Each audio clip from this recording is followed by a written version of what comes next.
Think about your favorite video game. Does it have violence in it? Are you the shooter trying to defeat the bad guy? In the game, you're a hero, but in reality, you could be turning into a monster. If you are used to seeing this extreme violence, it may be affecting you. If you're a parent, these video games may be affecting your children. One reason violent video games are bad are because they are desensitizing people. People have become immune to the violence.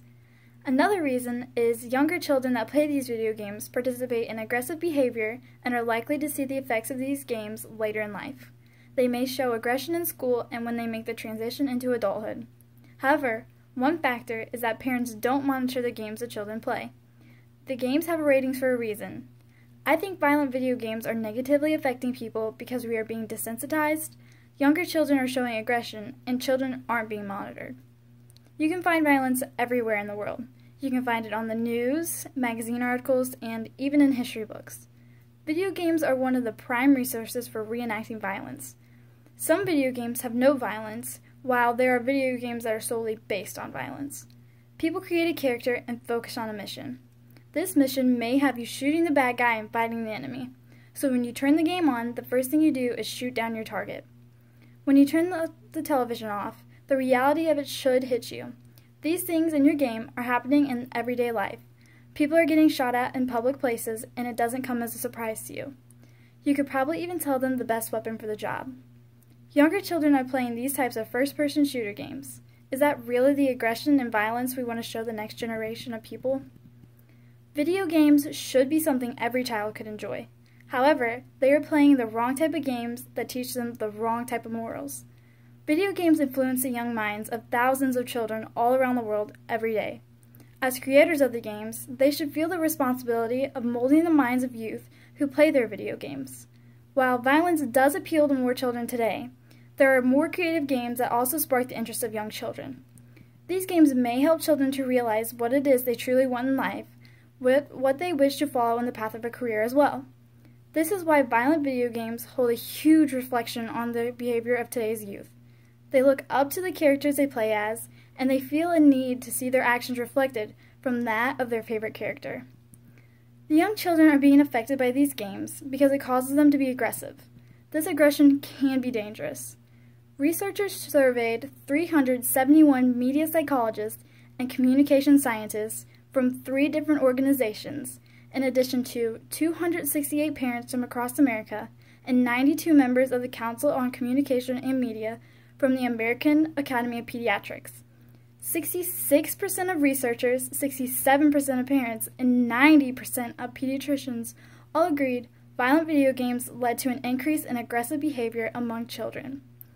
Many studies conducted by psychologists prove that character-based games are more likely to participate in high-risk behaviors like alcohol use, drugs, delinquency, and sexual activities. Parents, this is affecting your children in a negative manner. Children need to be monitored when playing these types of video games, if they should be allowed to play at all. Now, you may not see aggression take place immediately. This is because the amount of aggression accumulates over time. The more you play, the more aggressive you become. One study conducted research about the accumulating aggression. Researchers studied people who played violent video games for 3 days in a row. You may be thinking that this won't happen to you because you don't play the games that often or for that long. However, other experiments prove that to be untrue. One experiment studied that one session of playing these violent video games led to an increased short-term aggression. One researcher said, "Playing video games could be compared to smoking cigarettes. A single cigarette won't cause lung cancer, but smoking over weeks or months or years greatly increases the risk. In the same way, repeated exposure to violent video games may have a cumulative effect on aggression." In addition to the increased amount of aggression, it was found that participants who played a violent video game for only 35 minutes exhibited less self-control, cheated more, and behaved more aggressively than that of the participants who played a non-violent video game. On the other hand, people who played non-violent video games showed no meaningful changes in aggression or hostile behavior over that time period.